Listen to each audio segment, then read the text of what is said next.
everyone, Brittany here with another episode of Stories from the Bible. Seth was the son of Adam and Eve, and Seth had a son named, I believe, Enosh. Yes, Enosh. And it was during Enosh's lifetime that people began to actually worship God. And up until this point, people had walked with God, they had talked with God, and they had given him offerings and gifts. However, the Bible tells us they hadn't actually worshipped God. And it began with the child of Seth. And I'm going to skip over chapter 5 of Genesis. You can read through it if you want. It is the genealogy from Adam to Noah. And there were 9 generations between the two. And then Noah's sons make it 10 generations. Now, 10 generations may seem like not that much time.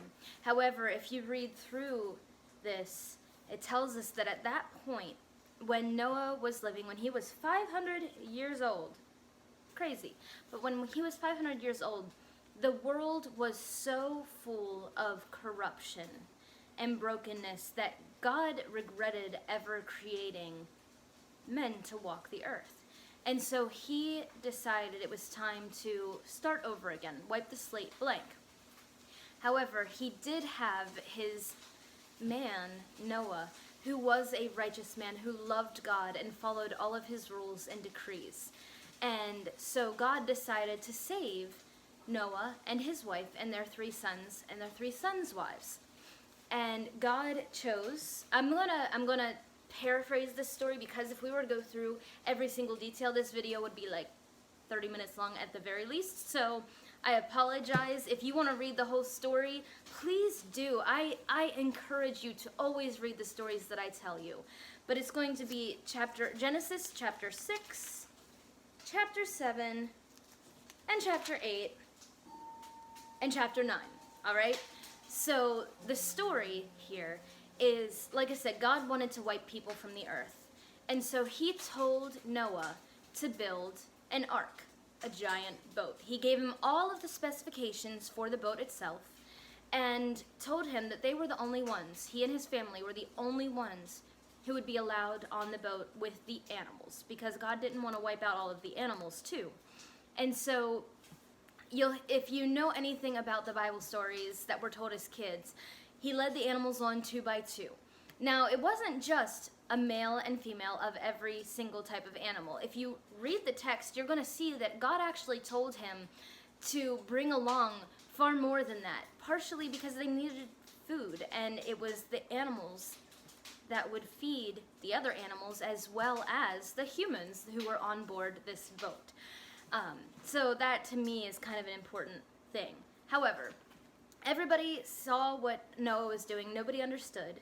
And it finally came to that final day before God caused everything to be completely overcome by this water. And he had everybody climb on the boat who was supposed to be on the boat, and he sealed the boat so that all who were within the boat would be safe. And then he started it raining. And it rained for 40 days and 40 nights. And not only did it rain, but if you read the word, water came up from below the earth as well. And so everything was completely flooded. Now, if you know anything about the story, then you know that the 40 days and 40 nights of the raining was not the only amount of time that they had to spend on this boat altogether. Because it rained and the waters came up from below, the water had to recede. And so they ended up being on this boat for a very long amount of time. Can you imagine living that close together with your family and all these animals? Ugh. No thanks.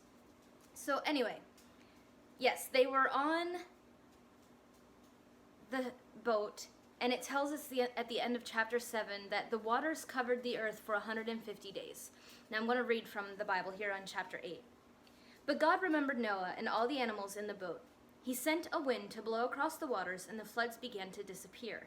The underground water sources ceased their gushing, and the torrential rains stopped.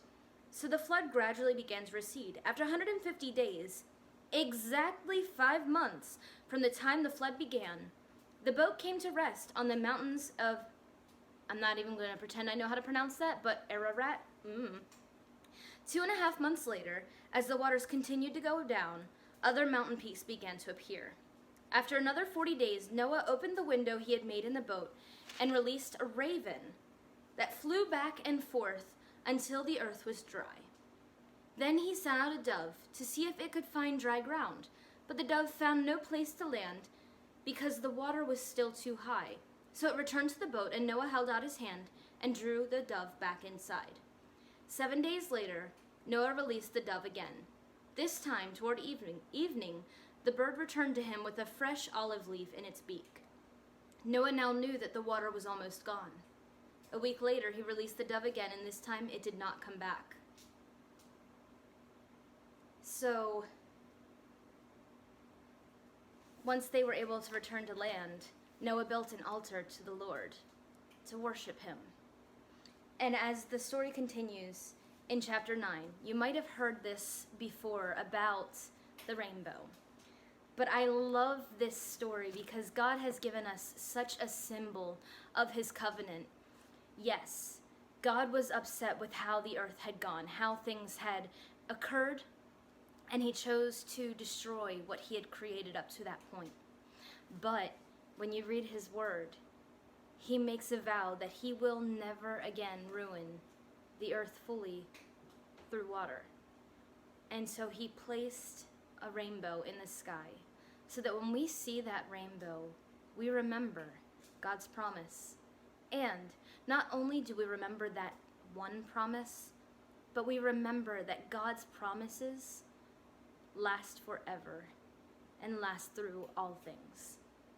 So, there is the story of Noah and the ark. Yes, it was very quick and very brief. If you want to read the full story, please, please, please do so. Don't take my word for it, all right? I will see you next time. No. Hey everyone, it is Brittany here, and I just wanted to say make sure you subscribe here on YouTube so you can see all of my new videos and watch all the old ones. I hope that these stories are helping you learn, and I hope you have a great day. Thanks!